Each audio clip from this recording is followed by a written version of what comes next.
ලංකාවේ 8 වන ජනාධිපතිවරයා වශයෙන් රනිල් වික්‍රමසිංහ විවෘතීමෙන් පසුව අද උදා වුණු ගෝඨාගෝ ගම අරගලේ කරුවන්ට එල්ල කරන ම්ලේච්ඡ ප්‍රහාරයත් එක්කම ලංකාවේ දේශපාලන වෙනස් වීම රාශියක් සිදු වුණා.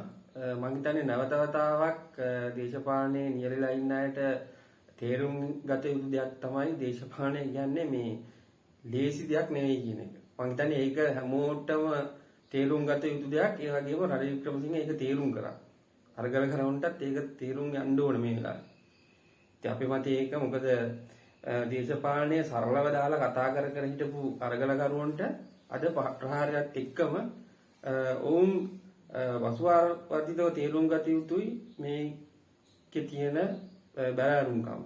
කලින් කම්කරුවාට තිබූ පන්තිමය අවකාශය ජනතාවට විස්ථාපනය කිරීමක් තමයි දැන් ඉන්න වමේ ක්‍රියාකාරීන් හැම කෙනාම කරන්න පටන් ගත්තේ. මොකද මේ ජනතාව කියලා තියෙන්නේ ඇත්තටම ජනතාව කියලා දෙයක් නැහැ දේශපාලනයේ. ඔවුන් හිතන් ඉන්නවා මේ ජනතාව කියන්නේ මේ සංඥානික කොටසක් මේ පවතින දේශපාලන විපර්යාසයන් තේරුම් ගත අරගනිමින් සිටින සංවිඥානික කොටසක් කියලා. එහෙම එකක් නෑ ජනතාව කියන්නේ. තමන්ගේ ජීවිතය රාජ්‍යයට පවරලා බහුතරයක් පීඩිත ජනතාවකට බදුපර පටවමින් ඔවුන්ව සාර්ථකලක සූරාගමින් තිබෙන පිරිසක් තමයි මේ ජනතාව කියලා අපි කියන්නේ.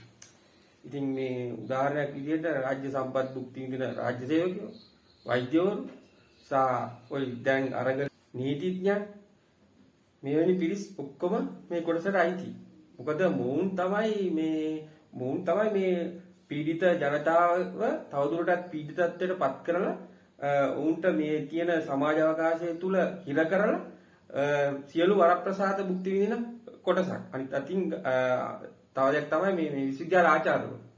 මේ ලක්ෂ ගණන් පඩි ගන්න මිනිස්සු මේ මිනිස්සු. ඉතින් මේ මිනිස්සුන් තමයි අද මේ අරගලය තුල ක්‍රියාකාරී කොටසක් විදියට උල්පල පෙන්නන්නේ. ඉතින් අපි ඒක තේරුම් ගන්න ඕනේ. ඉතින් මේකෙදි මොවුන් එක විදියකින් පෙන්නනවා මේ ජනතාව නියෝජනයක් තමයි මේගොල්ලෝ කරන්නේ කියලා.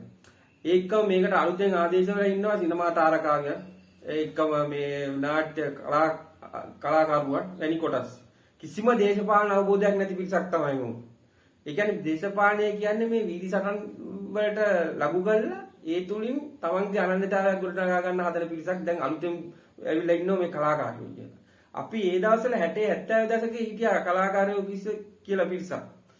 ඒ පිරිසට මේ දේශපාලන නායකත්වයේ දුන්නු දේශපාලන පක්ෂ ඒ දවස්වල තිබුණා.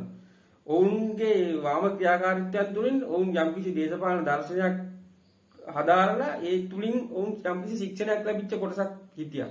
නමුත් ඒ தත්ත්වය මේ නව ලිබරල් ආර්ථික ක්‍රමයක් එක්කම ඇතිවෙච්ච විපර්යාසات එක්කම දැන් මේක තා සැහැල්ලුවෙන් තීන්දුව ගන්න දෙයක් බවට මේ අද දේශපාලනය පත් වෙලා තියෙනවා.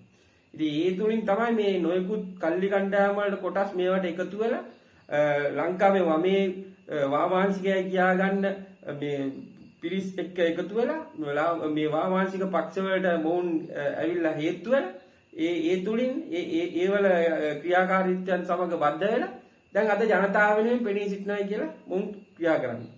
ජනතාව කියලා අපේ මතින් නම් ජනතාව කියලා කොටසක් නැහැ. ජනතාව කියන්නේ කලින් කිව්වා වගේම මේ කොයි වෙලාවෙත් නොපවතින කොටසක්. ඔවුන්ගේ එක මතයක් නැහැ ඔවුන්ට. ඔවුන් විශ්වාස කරලා වැඩක් කරන්න යම්කිසි පිරිසක් සිතනවා නම් ඒක විහිළුවක්. ඉතින් ඒක දැන් මේ අරගලය තුලුත් හොඳටම ඔප්පු වුණා. මොකද මේකෙදී පුරවැසියන් විදියට එකතු වෙලා හිටපු දේශපාලන පක්ෂවලට යුක්තව තමන්ගේ හැඟීමෙන් එකතු වෙච්ච කොටසක් අද මේ තුල නැහැයි කියලා ඔප්පු වුණා. ඒකම මේ අරගලයට නායකත්වය දීපු කොටස් ඔවුනුත් මේකෙන් යම්කිසි කොටසක් මේකෙන් අහිං වෙලා ගිහිල්ලා තියුණා. තව කොටසක් පහර කෑමට ලක් වෙලා තියුණා. මේ පහර කෑමට ලක් වෙච්ච කොටස් තමයි දැන් අද මේ අඳුනාවල් නගන්නේ. ඉතින් මේකේ මේ දේශපාලන අඳුනාව පිටිපස්සේ රනිල් වික්‍රමසිංහගේ ඉදිරි ක්‍රියාකාරී සැලසුම් ඔක්කොම මේ තුලින් පෙන්눔 කරනවා. ඉතින් අපි ඒක තේරුම් ගන්න ඕනේ මේ අවස්ථාවේ. අනිත් එක තව කොට එකක් තමයි ලංකාවේ දේශපාලනය තුළ අදිනිශ්චය වෙලා තිබුණ මේ ප්‍රැක්ටිස් එක. ප්‍රැක්ටිස් එක තමයි වැදගත් වෙන්නේ කියන එක තව දුරටත් විහිළුවක් බවට පත් වුණා මේ අරගලය ඇතිවෙච්ච සිදුවීම් තුලින්. දේශපාලන පක්ෂයක් තුල ප්‍රැක්ටිස් සහ තියරි යන දෙකොටසක් තියෙනවා. මේ තියරි වලින් වැඩක් නැහැ කියලා කොටසක් කිය ඉන්නවා. පෞද්ගලික කාලවල පුරාම කියලා කිය හිටිය මේ තියරි වැඩක් නැහැ, ප්‍රැක්ටිස් එක තමයි වැදගත් වෙන්නේ කියලා. නමුත් තියරි සහ ප්‍රැක්ටිස් එක ඇතුලේ තියෙන සංයෝජනය තුලින් තමයි ක්‍රියාකාරී දේශපාලන තත්ත්වයක් බිහි වෙන්නේ. ඉතින් ඒකේ එකාංශයක් පමණක් ක්‍රියාත්මක වුණාම වෙච්ච දේ තමයි අද ඔය ඔප්පු වෙලා තියෙන්නේ. ඉතින් ඒකෙදි වාමාංශික දේශපාලන පක්ෂවල තියෙන අධ්‍යාපන දරිද්‍රතාවය අද මේ තුලින් ඔප්පු වුණා. දැන් ඔවුන්ගේ පක්ෂවල සිටින කාඩරවරුන් සහ අනිකුත් ක්‍රියාකාරීත්වයට යම්කිසි දේශපාලන දැනුවත්භාවයක් නොමැතිකම තුලින් තමයි සියලුම ප්‍රශ්න වලට මේ සියලුම ප්‍රශ්න ගොඩනැගුණේ. ඉතින් ඒක තේරුම් ගත යුතුයි. දැනට ක්‍රියාත්මක වෙන වාමාංශික පක්ෂ සහ ඉදිරියේදී බිහිවන සිවිල් සමාජ ක්‍රියාකාරීන් සහ තරුණ කොටස් මේ හැම කෙනාම නිවැරදි දේශපාලන අවබෝධයක් නැතුව දේශපාලනට සම්බන්ධ වුණාම ඇතිවන තත්ත්වයන් තමයි දැන් මේ ක්‍රියාව තුළින් අපිට මතුවෙන්නේ සහ පෙන්눔 කරන්නේ. ඉතින් රනිල් වික්‍රමසිංහගේ නව ලිබරල් ආර්ථික සැලසුම් සහ ක්‍රියාවලිය ඉදිරියටත් මේ විදිහටම ක්‍රියාත්මක වෙයි සහ වාමාංශික ක්‍රියාකාරීන් වෘත්තීය සමිති සහ අනිකුත් දේශපාලන කණ්ඩායම් සහ සිවිල් ක්‍රියාකාරීන් මේකට විරුද්ධව නැගී සිටි සහ දින ඉදිරියේදී දේශපාලන ගැටුම් මේ තුලින් හොඳාකාරවම පෙන්눔 කරයි. ඉතින් මේකෙන් අපි තේරුම් ගන්න ඕන මේ සැලසුම් තුලින් දේශපාලන දර්ශනයක් නැතුව ක්‍රියාකාරීව ඉදිරියට යාමක් අපේක්ෂා කරනවා නම් ඒක විහිළුවක් වලටපත් වෙනවා. ජනතාව සංවිධානය කරනවා නම් නිවැරදි දේශපාලන ශක්තියක් තියෙන නිවැරදි දේශපාලන දැක්මක් තියෙන නායකත්වයක් තිබිය යුතුයි.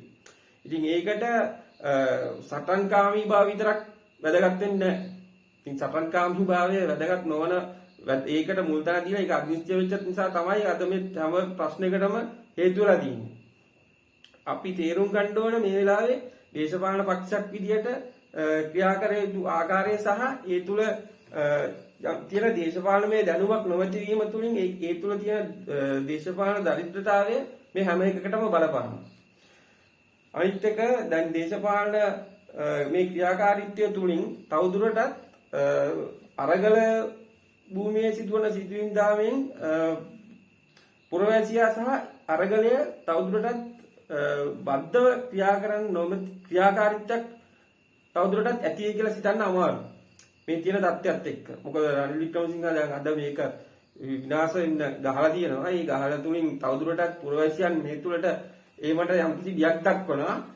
ඒ කියන්නේ මේ පක්ෂවල කණ්ඩායම නෙවෙයි මේකට ස්වේච්ඡාවෙන් සහභාගී වෙච්ච පිරිස් දැන් දවසින් දවස මේ අරගලයත් සමග ඈත් වීමක් තමයි සිද්ධ වෙන්නේ. ඉතින් ඒක සඳහා නිවැරදි දේශපාලන දැක්මක් සහ නායකත්වයක් ඇතුළුව දේශපාලන දර්ශනයක් මේ තුල තිබිය යුතුයි.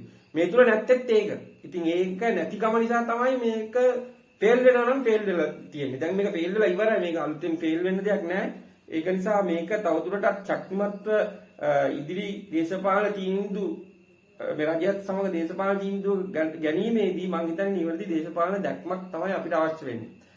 ලංකාවේ හැම විටම වාමාංශික දේශපාලන පක්ෂවල දරිද්‍රතාවය තුලින් තමයි මේ ප්‍රශ්න හැම එකක්ම පැනනගන්නේ.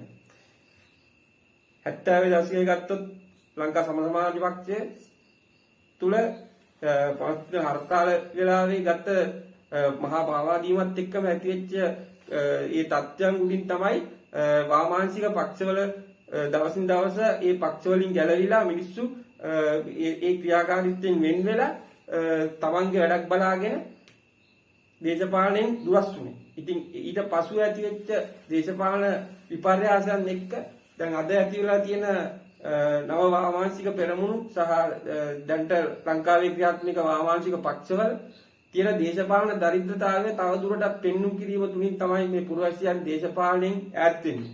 ඉතින් මේ පුරවැසියන් දිනා ගැනීමේ නිවැරදි වැඩපිළිවෙලක් මේ වාමාංශික පක්ෂ කල්ලි කණ්ඩායම් තුළට තාම ඇති වෙලා නැහැ. ඒක දිනාගත යුතු කාලය ඒ දිනාගත යුතු කාලය හා කාලය ගත්තොත් ඒ තුල නිවැරදි අධ්‍යාපනික වැඩපිළිවෙලක් තුලින් තමයි මේක දිනා ගන්න පුළුවන් වෙන්නේ. ඉතින් ඒක කොයිතරම් දුරට සාර්ථක වේද කියලා කියන්න අමාරුයි මේ යන වැඩපිළිවෙල දෙක.